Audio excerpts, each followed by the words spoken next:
Hi there, I hope you're doing well. We've been working through the book of the chapter of 1 Corinthians 13, commonly called the love chapter.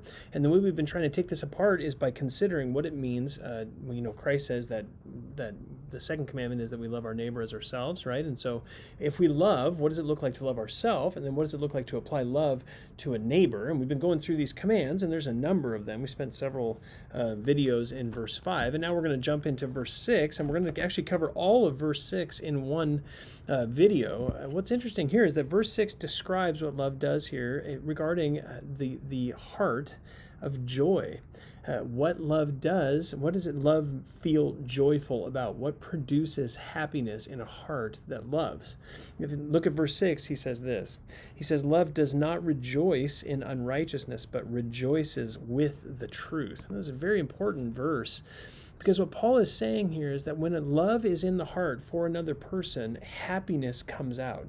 In fact, love in the heart for the self also produces happiness as well. And the question is, where does that happiness lead when it's the love for the self or the love for another? When there's love for self in the heart, there is a happiness when other people sin and struggle. This is incredibly important. A person who loves themselves then loves to see another person stumble. Now, why is that? Well, because a love for self is pride, isn't it?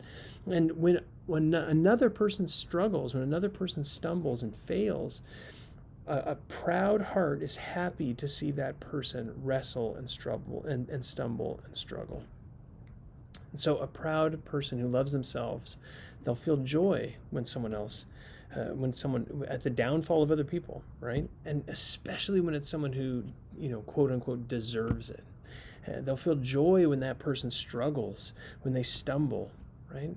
They'll feel self-righteous pride against a person who sins. They'll rejoice in the unrighteousness of another person. If you love a person, you wouldn't feel that. But a person who loves themselves feels that joy in unrighteousness. They rejoice in it. Now, obviously, you can love sin as an unbeliever and then love unrighteousness for entirely different reasons. A person who's not even saved, who has no love for God, then loves themselves ultimately, and when another person sins in the same way that they love, in Romans chapter 1, Paul says they rejoice when others follow after them in their sinful practices. And so we can even rejoice, unbelievers can even rejoice in that way. But when it comes to believers who are seeking to love others, a good sign of whether or not you're loving a person is whether or not you rejoice in their downfall. Now, what's interesting is that Paul contrasts this with a love for the truth. Now, this is fascinating because what this is telling us is that a person who loves another person does not rejoice when they struggle. They don't rejoice when someone else stumbles. They don't find joy in another person's downfall. In fact, quite to the contrary, they pity that person. Their hearts are broken when another person sins.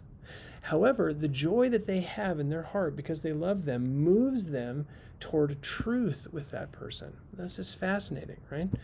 The heart that loves another person rejoices in the truth with that person. They rejoice when that person pursues righteousness. And so the heart that really loves is a heart that is willing to joyfully go and confront someone who is sinning or who is struggling, because they don't rejoice in the unrighteousness. They rejoice in the truth. And so what they're going to do is go and tell the truth to that person who is wrestling with sin. And this is incredibly difficult, but this is the act of love that comes out of a heart of a person who truly loves another person. They rejoice in the truth, and so they're willing to speak the truth in love. That's precisely what love will do.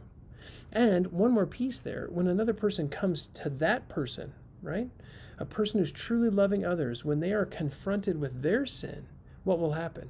They will not rejoice in their own unrighteousness. They'll rejoice in the truth that they're hearing from that other brother or sister, that person who's now confronting them. They'll rejoice in that truth because they love that person. They want to hear that truth. They're willing to hear that truth, even from people who are of less spiritual worth than they are, less spiritual maturity than they are. They're willing to hear truth. Why? Because they love the truth. They rejoice in the truth, and they love the person who's bringing the truth, and so they're willing to hear it.